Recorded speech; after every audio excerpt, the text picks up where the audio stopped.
अस्सलाम वालेकुम। इस वीडियो में बात करेंगे laryngotracheal trauma, laryngotracheal stenosis and aerodigestive foreign bodies की। जो सबसे इंपॉर्टेंट है वो एरोडाइजेस्टिव फॉरेन बॉडीज़ है, लेकिन ऑब्वियसली मैं पूरे चैप्टर को गो थ्रू करूँगा। Aerodigestive foreign bodies is important topic for your MCQs. पहले हम लैरिंजोट्रेकियल ट्रॉमा की बात कर लेते हैं। Basically trauma at the level of larynx and trachea, दो तरह से इसको क्लासीफाई किया जाता है। एक ब्लंट ट्रॉमा जो कि यूजली जिसकी एग्जांपल आती है रोड ट्रैफिक एक्सीडेंट में जो होता है, और एक पेनिट्रेटिंग ट्रॉमा जिस विच is usually cause by bullet की इंजरी, स्टैब्स या कट थ्रोट।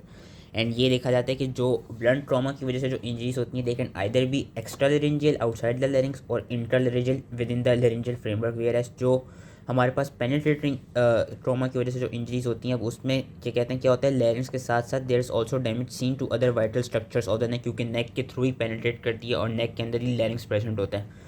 पैथोलॉजिक जिसकी पैथोलॉजी उसमें देखा गया कि क्या क्या हमको पैथोलॉजिकल चेंजेस मिल सकती हैं डिपेंडिंग अपॉन द इंजरी। सिर्फ नाम याद रखने, सब म्यूकोजल हेमरेज मिल सकता है जो कि यूजली सुप्राग्लॉटिस या सब ग्लॉटिक एरिया में मिलता है। फ्रैक्चर नज़र आता है लेरिंजियल कार्टिलेज का, जिसमें से थायराइड एंड क्रिकॉइड कार्टिलेज की मोस्ट कॉमनली इन्वॉल्वमेंट होती है। फ्रैक्चर हो सकता है हाइरॉइड बोन का। सर्जिकल एम्फीसीमा हो सकता है। What is surgical emphysema? It is basically when an air it leaks and collects in the soft tissues of the neck, face, chest, and sometimes in severe cases it can also collect in your abdomen and upper limbs. पेरिकॉन्ड्राइटिस हो जाता है and एडहीजन्स and stenosis बनने लग जाती हैं। Clinical features मैं text के through पढ़ा देता हूँ, लेकिन क्लिनिकल फीचर्स का ये जो डब्बा दिया हुआ है अच्छा सा, यहाँ से बेसिकली याद कर लेने क्या क्या क्लिनिकल फीचर्स मिल सकते हैं हमको। क्या कहते हैं, डिस्निया मिलता है which is sudden in onset and that dyspnoea is marked by cyanosis. Change of voice मिलती है।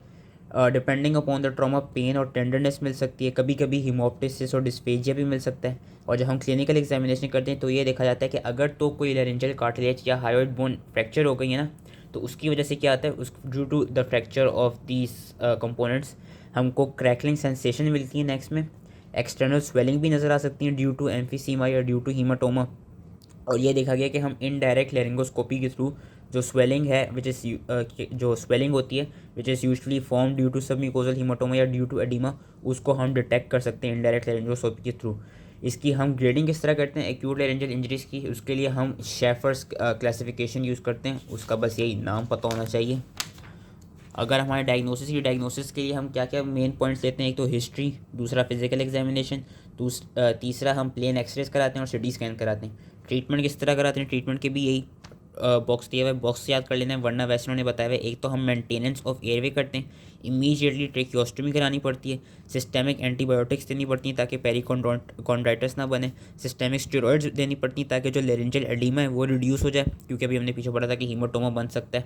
एंड ये भी देखा जाता है कि और कौन कौन सी सपोर्टिव ट्रीटमेंट दी जाती है, इंट्रावीनस फ्लूइड्स दिए जाते हैं और एनजी ट्यूब लगा दी जाती है। एंड अगर तो फ्रैक्चर हो गया कार्टिलेज का, so that treatment of the fracture it basically requires an open surgical exploration, repair, reduction and fixation. कि सर्जिकल एक्सप्लोरेशन, पहले सर्जिकली एक्सप्लोर किया कि कौन सा कार्टिलेज फ्रैक्चर हुआ है, फिर उस कार्टिलेज को रिपेयर किया, उसको रिड्यूस कराया अपनी साइड पे, फिर उसको उसकी ओरिजिनल साइड पे हम फिक्स कर देते हैं। So that was laryngotracheal trauma. Now we come under your laryngotracheal stenosis. जो स्टीनोसिस है ये यूजली ये कॉम्प्लिकेशन होती है इस लेरेंजोट्रेकियल ट्रॉमा की।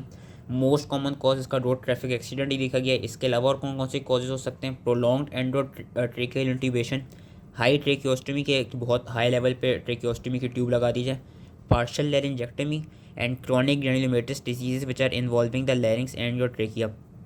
इसकी भी पैथोलॉजी में ये देखा गया कि जो लेरेंजोट्रेकियल स्टेनोसिस है 3 जगहों पे देखा जाता है। एंड वो किस वजह से देखा जाता है बस वो पता होना चाहिए कि सुप्राग्लॉटिस, सबग्लॉटिस और हमको क्या कहते हैं ग्लॉटिक रीजन पे मिल सकता है। जो सुप्राग्लॉटिक स्टेनोसिस होती है that is form due to organisation of the submucous haematoma. जो ग्लॉटिक स्टेनोसिस होती है that is usually form due to the web formation at the anterior part of the vocal cords और due to the fixation of the arytenoids. And जो subglottic हमारे पास stenosis होती है these are usually found due to injury to the cricoid cartilage. तो ये one sentences हमने याद कर रखे हैं इन स्टेनोसिस से रिलेटेड। क्लिनिकल फीचर्स देखा जाए तो अब इसमें क्या मैंने रिस्पेक्टर बताया था कि हाई ट्रेकियोस्टमी। तो ये देखा गया अगर हम उन पेशेंट्स में ट्रेकियोस्टमी ट्यूब को हटाएं तो फ़ौरन उनमें क्या होता है, उनमें रेस्पिरेटरी ऑब्स्ट्रक्शन होने लग जाती है। एज अ रिज़ल्ट ये देखा जाता है कि उनको रिलीफ कराने के लिए क्या किया जाता है, उनके जो नेक होती है उसमें दोबारा ट्रेकियोस्टमी ट्यूब को रीइंसर्ट किया जाता है। अगर तो ग्लॉटिक स्टीनोसिस हो, ग्लॉटिक स्टीनोसिस में हमें कौन सा क्लिनिकल फीचर मिलता है, चेंज ऑफ वॉइस मिल सकती है या एफोनिया मिल सकते हैं। एंड जो पेशेंट्स होते हैं they are sometimes they are unable to clear their secretions by coughing. And indirect laryngoscopy के थ्रू हम बेसिकली ये सारी ये जो वन लाइनर्स मैंने कहा था, इन सब वन लाइनर्स को हम एग्जामिन एंड डिटेक्ट कर सकते हैं। डायग्नोसिस का किस तरह होता है? Through direct laryngoscopic examination and radiographically through CT और MRI। ट्रीटमेंट किस तरह होती है? ट्रीटमेंट ये देखिए कि जो सब ग्लोटिस स्टेनोसिस है उसकी प्रोग्नोसिस पुअर है compare to your glottic and supraglottic stenosis.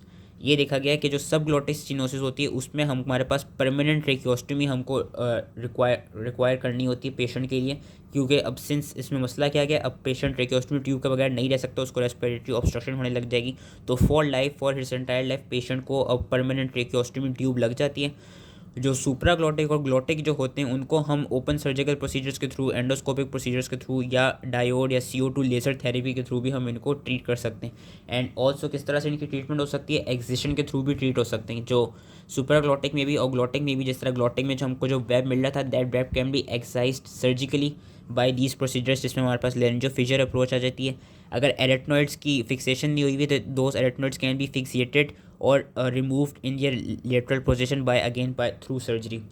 तो ये वाले जो टॉपिक्स थे ये यूजली BCQs के लिए थे। Now we come to important topic which is important for SEQ, which is और laryngeal and tracheobronchial foreign bodies. And हम आगे पढ़ेंगे oesophageal and pharyngeal foreign bodies.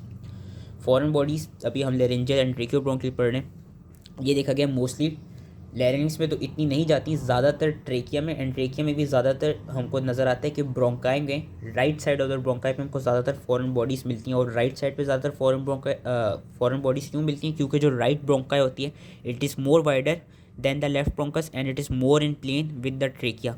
कौन कौन से हमें फॉरेन बॉडीज़ मिल सकती हैं? इन्होंने एक्सरे भी दिखाया हुआ है कि एक्सरे में हमको नज़र आ रहा है कि राइट ब्रोंकस के लेवल पे हमको, वैसे ये तो आई थिंक पेशेंट का लेफ्ट ब्रोंकस है, लेकिन यूजली राइट ब्रोंकस पे ही, हाँ ये तो लेफ्ट ब्रोंकस पे दिखाया हुआ है, लेकिन यूजली हमको राइट ब्रोंकस पे ही फॉरेन बॉडीज़ मिलती हैं। कौन कौन सी मिल सकती हैं? प्लास्टिक के टॉयज़ मिल सकते हैं लाइक प्लास्टिक वेसल, छालियाँ मिल सकती है, पीनट्स मिल सकते हैं, आर्टिफिशियल टीथ मिल सकते हैं, टूथपिक्स मिल सकते हैं एंड नीडल्स मिल सकते हैं।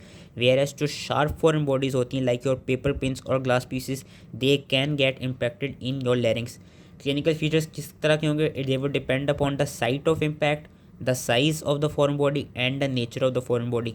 यूजली ये देखा जाता है कि जो अगर कोई लैरिंग्स के लेवल पे फॉरेन बॉडी आके अटक गई है तो वहाँ पे वो क्या कराती है, रेस्पिरेटरी पैसेज को ब्लॉक कर देती है और उसमें इमीडिएट डेथ हो सकती है अगर तो वो बहुत बड़ी हो। अगर कोई स्मॉल सी फॉरेन बॉडी हो, small C lens foreign body, then उसमें हमको नॉर्मल से डिस्निया, कफ, स्ट्राइडर और हॉर्सनेस जैसे सिम्टम्स मिलते हैं। और जो ट्रेकियल फॉरेन बॉडी होती है, ट्रेकियल फॉरेन बॉडी में भी हमको यही डिस्निया, कफ, स्ट्राइडर और हॉर्सनेस वाले सिम्टम्स मिल रहे होते हैं। जो ब्रोंकियल फॉरेन बॉडीज़ होती हैं, ब्रोंकियल फॉरेन बॉडीज़ में देखा जाता है एक तो हमको कफ और डिस्निया तो मिलता ही है। जो क्लिनिकल फीचर्स होते हैं ब्रोंकियल फॉरेन बॉडी के, they depend upon the nature of foreign body, whether it is vegetative, I from छालिया कोई फंस गई है या पीनट्स फंस गए, या it is non vegetative. Non vegetative में हमारे पास विसल, नीडल, मेटालिक पीसेस आ जाती हैं। बेसिकली जो वेजिटेटिव फॉरेन बॉडीज़ होती हैं, they produce an intense inflammatory reaction in the mucosa and due to this inflammatory reaction हमको एक्यूट ट्रेकियोब्रोंकाइटिस के सिम्टम्स मिल रहे होते हैं। एम्फीसीमा मिलते हैं इन पेशेंट्स में, एटिलेक्टेसिस मिल सकती है, लंग एब्सेस मिल सकती है, न्यूमोनिया मिल सकता है and in severe cases lung collapse भी कर सकती हैं। वेरियस जो नॉन वेजिटेटिव फॉरेन बॉडीज़ होती हैं, they usually remain silent for a while and ये देखा गया कि उनका जो इन्फ्लेमेटरी रिएक्शन होता है वो काफ़ी मिनिमल होते हैं। तो उसमें हमको यही पार्शियल ऑब्स्ट्रक्शन और ऑब्स्ट्रक्टिव एम्फीसीमा के माइन्यूट से सिम्टम्स मिल रहे होते हैं। हाँ, अगर ये हो कि उस नॉन वेजिटेटिव फॉरेन बॉडी ने कम्प्लीटली ऑब्स्ट्रक्ट कर दिया ल्यूमन को, देन हमको एटिलेक्टेसिस मिल सकता है। डायग्नोसिस किस तरह करते हैं? डायग्नोसिस हम एक्सरेज के थ्रू करते हैं।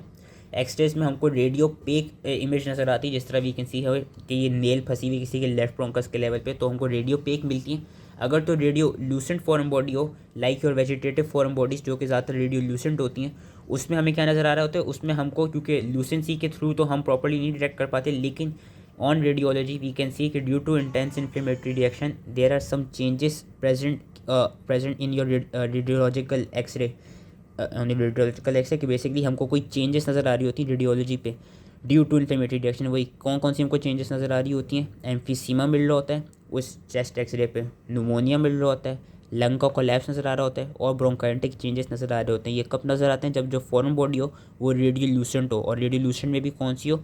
Your vegetative foreign body like peanut and छालिया। ट्रीटमेंट की अगर हम बात करें, ट्रीटमेंट जो यहाँ पे लिखी हुई हाइमलिक्स मैनूवर होती है, एडल्ट्स में देखा गया हाइमलिक्स मैनूवर करवाते हैं। एंड ये याद रखना है कि हाइमलिक्स मैनूवर सिर्फ और सिर्फ ऑस्पी में मोस्ट इंपॉर्टेंटली पूछा जाता है। ये वाली इमेज आती है हाइमलिक्स मैनूवर की, तो ऑस्पी के लिहाज से मैं बता देता हूँ कि इसका कभी कभी पूछ लिया जाता है how to perform Heimlich's manoeuvre. Basically Heimlich's manoeuvre इस तरह परफॉर्म किया जाता है कि एक इन्होंने बंदा दिखाया हुआ ये चोक कर रहा है, इसके फॉरन बॉडी कोई फंस गई है।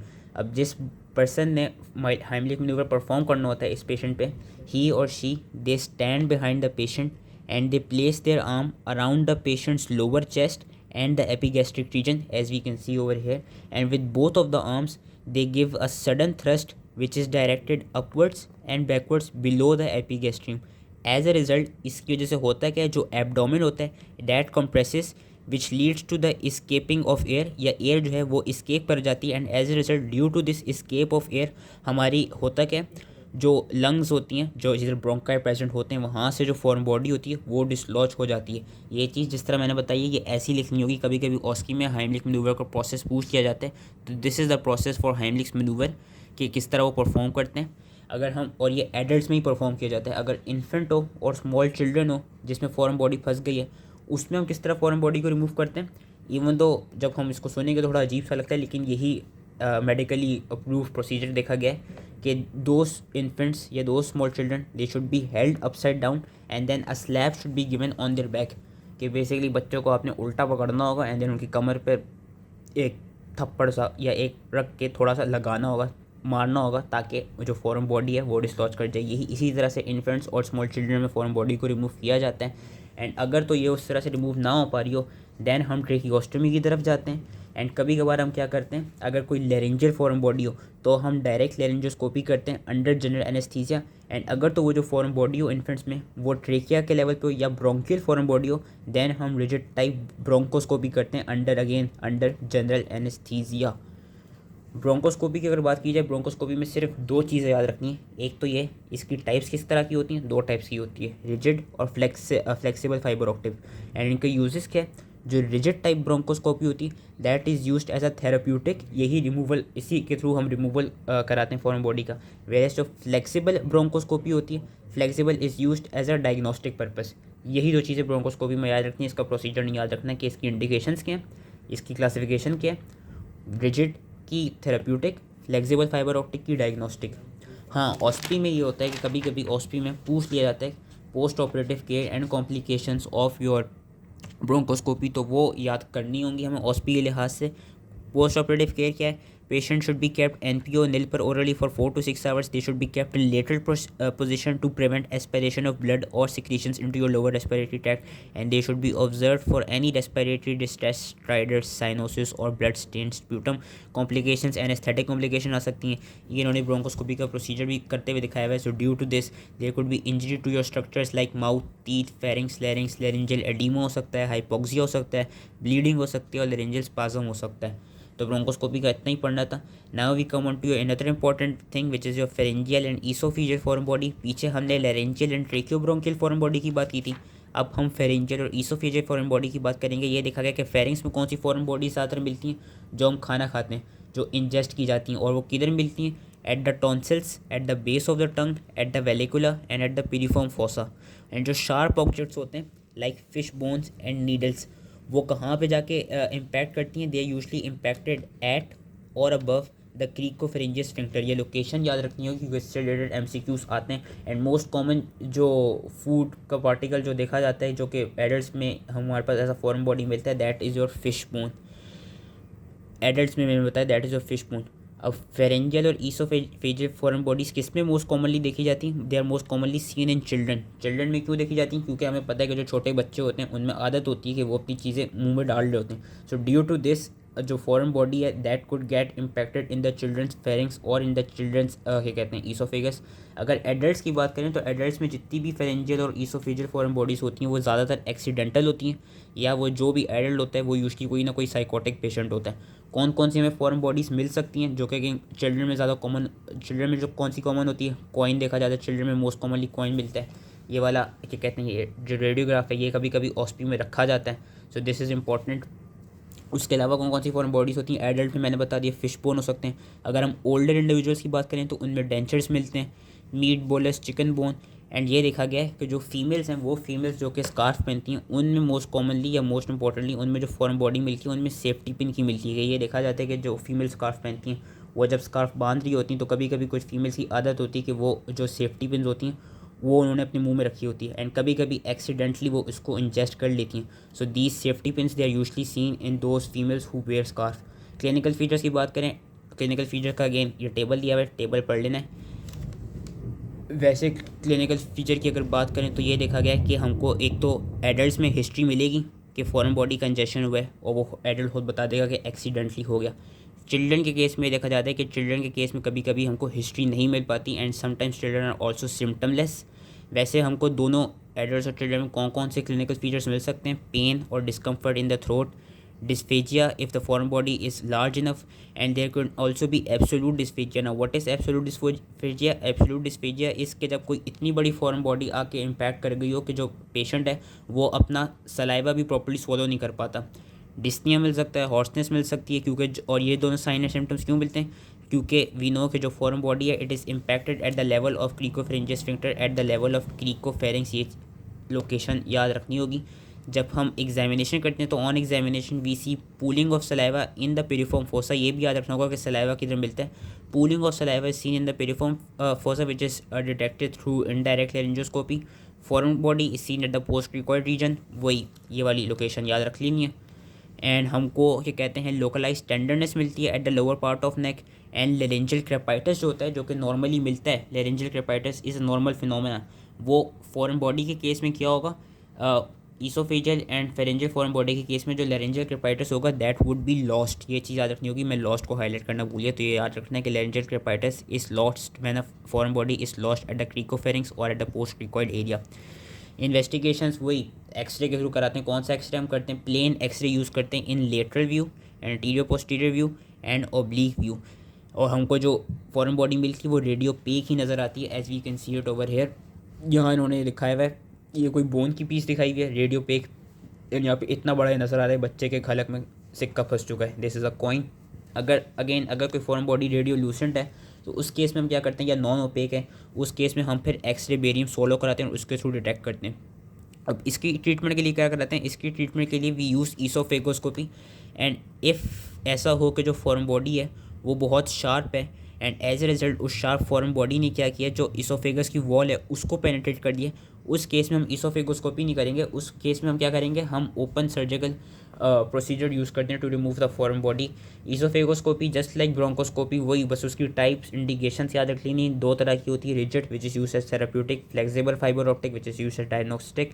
एंड ऑस्पी के लिहाज से ऑस्पी में अगेन कभी कभी ऑस्पी में ये वाली तस्वीर इंपॉर्टेंट है, ये आती है. एंड फिर ऑस्पी में जो अगला सवाल होता है जब ये डायग्नोस हम कर लेते हैं तो यही होता है कि ईसोफेगोस्कोपी की post operative care and complications क्या हो सकती हैं. तो वो post operative care and complications हमने याद करनी होंगी. कॉम्प्लिकेशंस वही anaesthetic complications, injury to your surrounding structures like mouth, lips, teeth, pharynx, larynx, oesophageal perforation, hypoxia and bleeding.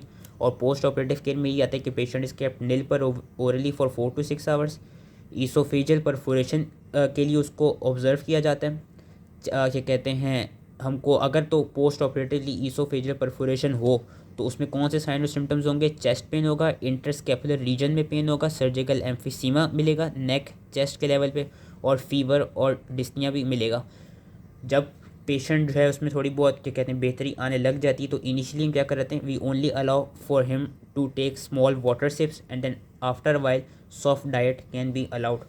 So that was all related to this chapter. इसमें से main जो चीज़ हमने याद रखनी है, जो मेन एसक्यू के लिहाज से इंपॉर्टेंट है, वो फॉरेन बॉडी वाला पार्ट याद रखना है. लेरिंजियल ट्रेकियोब्रोंकियल फॉरेन बॉडी भी and your pharyngeal oesophageal foreign bodies का भी पार्ट जो है वो सही से पढ़ लेना है.